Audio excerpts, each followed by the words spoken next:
Ozempic, Mounjaro, Wegovy, você já deve ter ouvido alguma celebridade que emagreceu tomando alguma dessas medicações. Mas será mesmo que as canetas emagrecedoras são a cura para a obesidade? Spoiler, não são. Por isso hoje eu vou te contar a história completa das canetas emagrecedoras desde a sua origem lá nos anos 80 até ela virar hoje um dos medicamentos mais lucrativos do mundo. E o mais importante, a gente vai sair desse vídeo aqui sabendo que a cura para a obesidade não é uma injeção, e sim mudanças estruturais na sociedade. Olá, terráqueos! Para quem não me conhece, meu nome é Luna, eu sou nutricionista e comunicadora popular. E nesse canal a gente não faz terrorismo nutricional e nem vende solução mágica para problema complexo. Aqui a gente faz ciência crítica e vai buscar de fato a raiz dos nossos problemas. E se você quer saber de fato se o Ozempic, o Mounjaro e outras canetas emagrecedoras são a cura de fato para a obesidade, fica até o final desse vídeo que eu vou te contar uma coisa que nem todo mundo fala por aí, que é o chamado efeito rebote. E claro, já aproveita para deixar o like, se inscrever no canal, ativar o sininho e, se você gosta do meu trabalho e pode contribuir financeiramente, aqui na tela vai estar o Pix, na descrição tem o link do Apoia-se, ou você pode se tornar membro do canal para ter acesso a conteúdos exclusivos da área de membros, como leituras radicais, receitas exclusivas, vlogs e muito mais. Bom, esse roteiro está estruturado mais ou menos assim. A gente vai começar entendendo um pouquinho da história das canetas emagrecedoras, que começou mais ou menos uns 40 anos atrás, e como é que elas chegaram a ser essa febre que são hoje em dia. Depois a gente vai entender como é que esses medicamentos agem no nosso corpo e quais são as evidências científicas de eficácia desses medicamentos. Depois a gente vai falar de efeito rebote e alguns outros efeitos colaterais que essas medicações podem trazer, e vamos falar também do custo dessa medicação, se ela pode ser utilizada por todo mundo, do lobby da indústria farmacêutica que tem para colocar essa medicação no SUS e se ela de fato altera o comportamento alimentar. E por fim a gente vai constatar que a obesidade é um problema estrutural e que não pode ser resolvida apenas com canetas emagrecedoras. E esse assunto é muito importante porque a gente tem visto cada vez mais políticas públicas de incentivo a essas medicações no SUS, como a gente tem visto aqui na cidade do Rio de Janeiro, onde eu moro. Então a gente precisa ficar de olho sobre o que está acontecendo nessa indústria das canetas emagrecedoras. E vamos começar entendendo qual é a origem dessas canetas emagrecedoras. Tudo começou há mais de 100 anos pela busca dos hormônios que controlam a nossa fome e a nossa saciedade. A história começa muito antes do Ozempic virar febre. Desde o início do século XX, os cientistas já estavam tentando entender como é que os hormônios controlam a entrada e saída de açúcar do sangue das nossas células. E também estavam tentando entender como é que funciona o nosso apetite. Em 1906, os pesquisadores já propunham que o intestino produzia substâncias que ajudavam o pâncreas a controlar a glicose. Mas foi só em 1960 que isso se comprovou de fato, quando os cientistas comprovaram que se você come um açúcar pela boca, o seu corpo secreta mais insulina do que se você recebesse essa mesma quantidade de açúcar diretamente na sua veia. E esse fenômeno foi chamado de efeito incretina. Em 1986, quase 40 anos depois, dois cientistas, um da Dinamarca e um dos Estados Unidos, descobriram simultaneamente o GLP-1, que é a sigla para peptídeo semelhante ao glucagon 1. O GLP-1 é produzido naturalmente no nosso intestino quando a gente come principalmente proteínas e gorduras. E estudando o GLP-1, eles descobriram algo muito incrível sobre esse hormônio. Que ele estimula a produção de insulina quando a glicose está alta, que ele inibe o glucagon, que é o hormônio que aumenta a glicose no nosso sangue e também atua na sensação de fome e saciedade, e ele retarda o tempo do esvaziamento gástrico, ou seja, a comida fica mais tempo sendo digerida no seu estômago e que ele reduz drasticamente o nosso apetite. Ou seja, a solução perfeita. O problema é que o GLP-1 que é produzido pelo nosso corpo é destruído em um pouco mais de 2 minutos por uma enzima chamada DPP-4. Ou seja, o desafio foi como transformar esse hormônio natural para que ele seja mais duradouro em um medicamento. E a solução foram os análogos do GLP-1 de longa duração, ou canetas emagrecedoras. Ou seja, a indústria desenvolveu moléculas modificadas que resistiam há mais tempo a essa degradação enzimática. E daí que vem a liraglutida, contida no Saxenda e no Victoza e que dura aproximadamente 12 horas e a aplicação deve ser feita uma vez por dia. A semaglutida, presente no Wegovy e no Ozempic, que a aplicação é feita uma vez na semana, e a tirzepatida, que é a do Mounjaro, que é um análogo de 2 hormônios que atuam na fome e na saciedade e que também é aplicada uma vez na semana. E como esses medicamentos tiveram a sua intenção principal como tratamento da diabetes, foi preciso ter uma transição do tratamento da diabetes até o tratamento da obesidade. E essa transição ocorreu entre os anos de 2009 até agora. Em 2009, a liraglutida foi aprovada para tratamento de diabetes tipo 2. Já em 2014, ela foi aprovada como tratamento para obesidade com o Saxenda. Em 2017, surge a semaglutida como tratamento para diabetes através do Ozempic. Em 2021, a semaglutida foi aprovada para o tratamento da obesidade como o Wegovy. E em 2024, a tirzepatida, ou Mounjaro, chega no Brasil. E aí a gente vê um boom desse medicamento. E por quê que ele é tão utilizado? Porque os estudos demonstram que ele provoca uma perda de peso de 15 a 20%.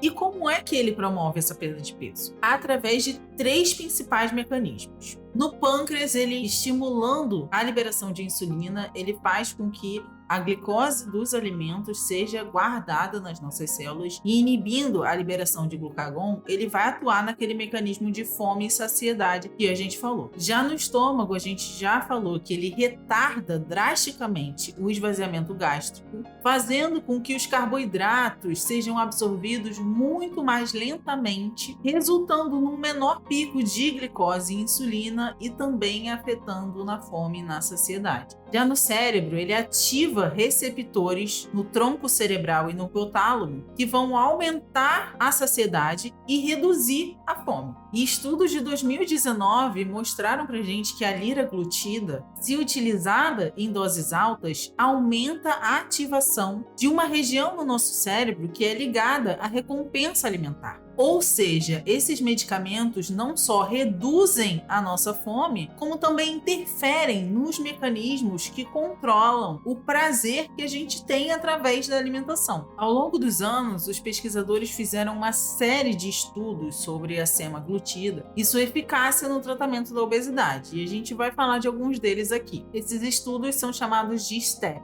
então eu vou falar de STEP 1 e STEP 5. No primeiro STEP, 1961 adultos com obesidade passaram por 68 semanas de tratamento e tiveram aproximadamente 14,9% de perda de peso corporal. No STEP 5, 304 adultos passaram por 2 anos de tratamento com a semaglutida, o que resultou numa perda de peso de 15,2%. Mas existia um efeito platô, ou seja, aquela perda de peso se estabilizou por volta das 60 semanas, que são aproximadamente 13 meses, ou seja, um pouco mais ali de um ano. E mesmo continuando o uso da medicação por mais um ano, a perda de peso não alterou muito da que já tinha parado ali naquele platô. E é claro, quando a pessoa está tomando esse tipo de medicação, ela vai perder peso e vai perder principalmente gordura corporal. E a perda de gordura corporal vai trazer muitos benefícios, ou seja, redução do risco de infarto, de AVC, de diabetes e de mortalidade no geral. Ou seja, seja, os benefícios que o medicamento traz são pela perda de gordura corporal e não pelo medicamento em si. E esses benefícios foram notados tanto em pessoas com diabetes, que é quem faz o uso principal desse medicamento, quanto para pessoas com obesidade, mas sem diabetes. Agora vamos falar do elefante na sala que ninguém conta sobre essas canetas emagrecedoras, que é o efeito rebote. No Step 1 que a gente viu, eles acompanharam pessoas que utilizaram a semaglutida por 68 semanas e depois pararam com a medicação. E o resultado foi devastador. Um ano depois de parar com o tratamento da semaglutida, as pessoas recuperaram 2/3 do peso perdido, ou seja, quase o peso todo que elas perderam foi recuperado depois de parar a medicação. Além disso, outros fatores como pressão, colesterol, também voltaram ao estado inicial. O Step 4 de 2021 comparou quem continuou o tratamento e quem parou com o tratamento. O grupo que continuou perdeu mais 7,9% do peso corporal e o grupo que parou ganhou 6,9% de volta. Ou seja, a conclusão que a gente pode tirar é que as canetas emagrecedoras só têm resultados efetivos se elas são feitas com uso contínuo. E se a gente pensar que chega no platô, nem o uso contínuo está adiantando de fato.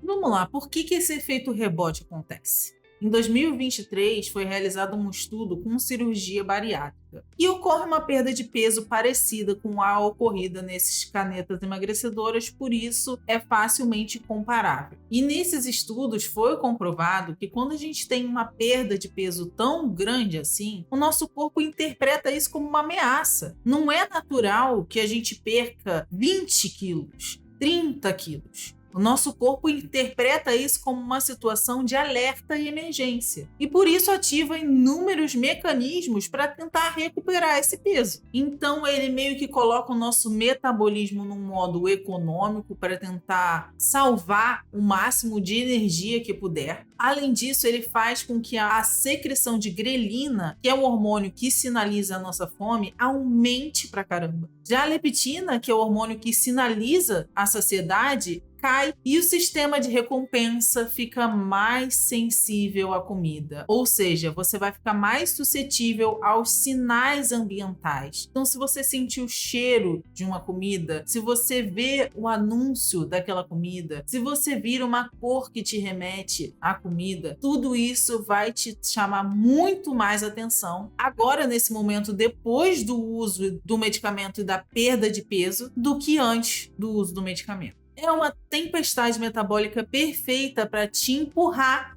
para o peso anterior. E o que muita gente não fala é que essas canetas emagrecedoras não atuam no comportamento alimentar, que é o principal fator que leva as pessoas à obesidade. Então, o estudo de 2021 mostrou que depois de uma perda de peso rápida, seja através da cirurgia bariátrica ou das canetas emagrecedoras, há uma maior probabilidade de desenvolvimento de transtornos alimentares, como anorexia, bulimia, compulsão alimentar. Então você imagina, a pessoa fez um uso do Mounjaro por um ano, gastou um dinheirão com a medicação e agora vai ficar com medo absurdo de ganhar aquele peso de novo. E aí isso pode desencadear esses transtornos alimentares. Além disso, foram identificados comportamentos disfuncionais e, como eu falei, compulsão alimentar. Um estudo de 2023 sobre mulheres após cirurgia metabólica comprovou que o comportamento alimentar transtornado está fortemente associado a esse reganho de peso. Um estudo de 2022 britânico comprovou que o GLP-1 interfere diretamente em comportamentos relacionados a vícios. Então, compulsão alimentar, alcoolismo, tabagismo e vícios em opioides. O GLP-1 atuaria inibindo esses circuitos cerebrais que atuam para a continuação desses vícios. O que seria, em tese, um bom benefício, né? Se a gente pudesse utilizar esse medicamento para tratar várias condições de adição. Porém, quando a pessoa parar de tomar essa medicação, esses circuitos vão voltar ao normal? Ou seja, a gente está realmente tratando a causa ou a gente só está botando um band-aid? Além disso, existem alguns efeitos colaterais muito comuns a quem utiliza esses medicamentos, que são náuseas e vômitos, que são muito comuns no início da medicação. A gastroparesia, que é aquele esvaziamento gástrico lento e persistente. Outro efeito colateral muito comum e que pouco eu vejo falando é a perda de massa muscular. Porque, gente, quando a gente vai perder a gordura corporal, ele acaba levando a massa muscular junto.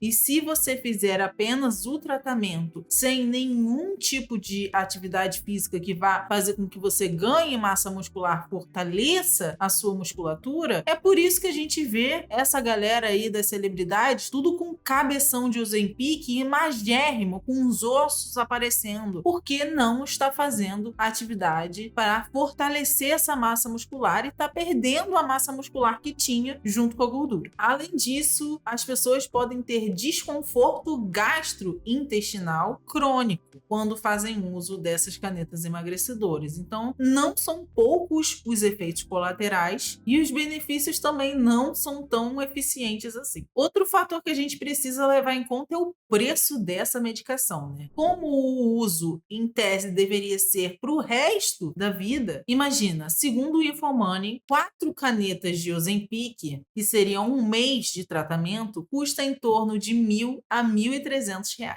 Já o Mounjaro, que os estudos mostram que é mais eficaz, é mais caro ainda. 4 canetas vão custar entre R$ 1.400 e R$ 2.300, dependendo do estado. O Wegovy tem um preço parecido com o Ozempic e os outros estão mais ou menos nessa mesma faixa. Mas se a gente calcular R$ 1.200 em média, vezes 12, ou seja, o tratamento por um ano, daria R$ 14.000. Pensando num uso vitalício, em 10 anos você gastaria R$ 144.000 com canetas emagrecedoras e em 20 anos R$ 2.880.000 com canetas emagrecedoras.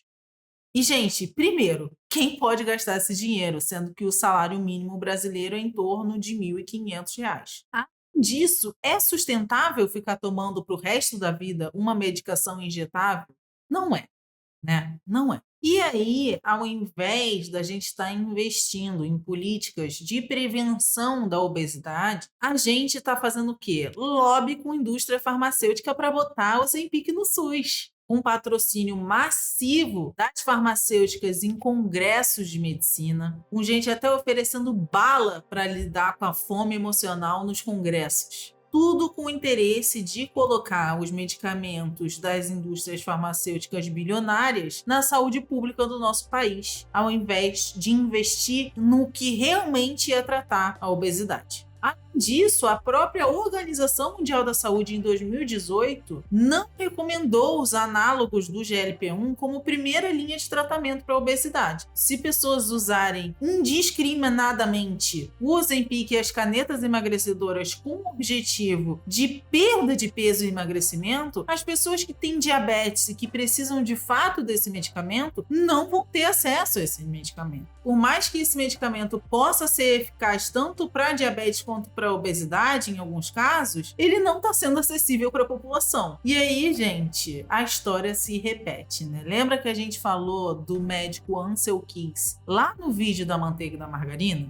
E como ele demonizou as gorduras saturadas e empurrou a margarina como solução, ao invés de promover políticas públicas e incentivo a uma alimentação natural de qualidade. O mesmo padrão se repete aqui no caso do Ozempic, gente. Ao invés de lutar pelo fim da escala 6x1 para que a gente tenha mais tempo, tanto para cozinhar, quanto para poder fazer exercício físico, quanto para poder descansar, cuidar da nossa saúde mental, é preferível investir em Ozempic.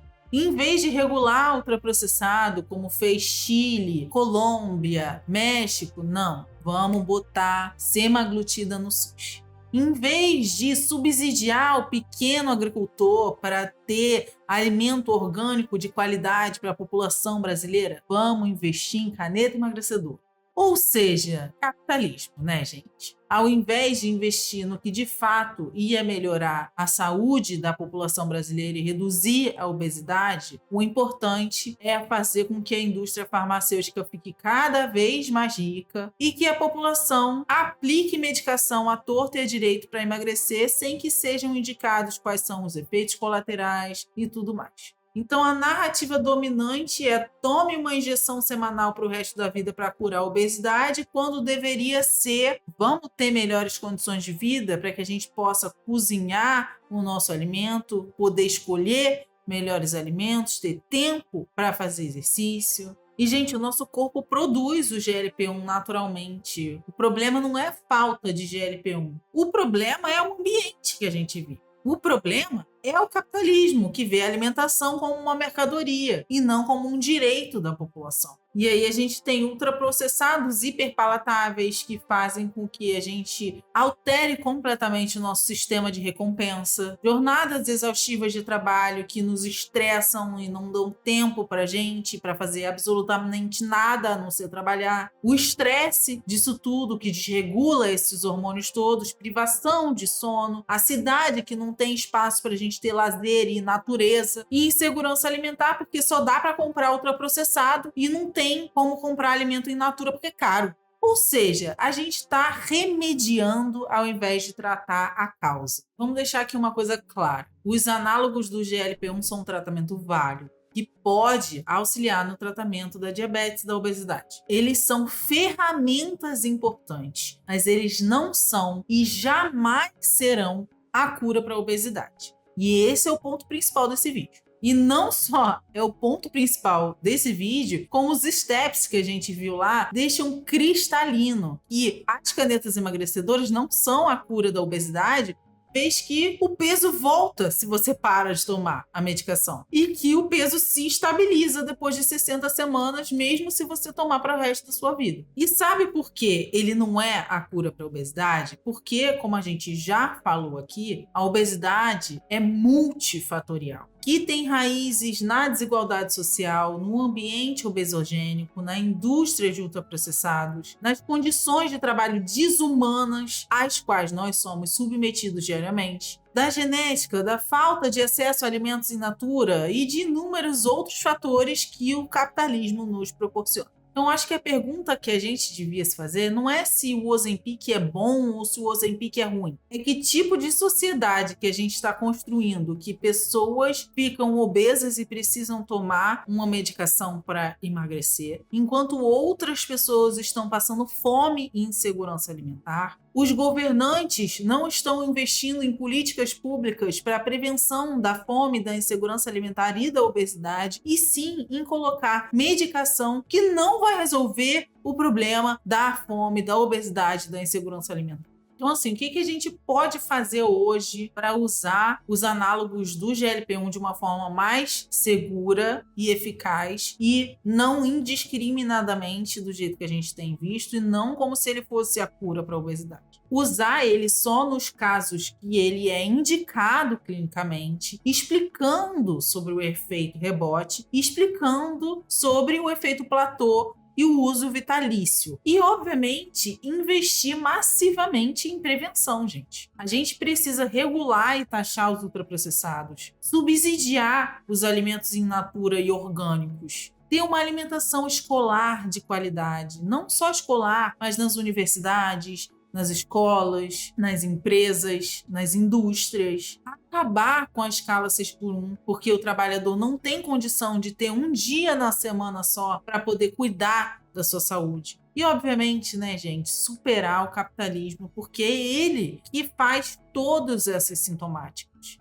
Então, a gente tem que ter uma saúde mais acessível, redução da jornada de trabalho, melhores condições de vida para as pessoas, que todo mundo tenha casa, que todo mundo tenha saúde, que todo mundo tenha educação, todo mundo tenha acesso a um alimento de qualidade. E, obviamente, já que a obesidade é uma condição multifatorial, o tratamento dela não vai ser uma injeção, e sim também um tratamento multidisciplinar, com um nutricionista, com um médico, com um psicólogo, psiquiatra, fisioterapeuta, quaisquer outros profissionais da saúde que sejam necessários para auxiliar nessa jornada de perda de gordura corporal, que é complexa, que envolve mecanismos de recompensa, de prazer e de comportamento alimentar que as canetas emagrecedoras não controlam, como a gente já viu. Por isso, os análogos do GLP-1, as canetas emagrecedoras, são um tratamento válido, sim. Porém, eles não são a cura para a obesidade. A cura para a obesidade jamais será uma injeção semanal ou mensal.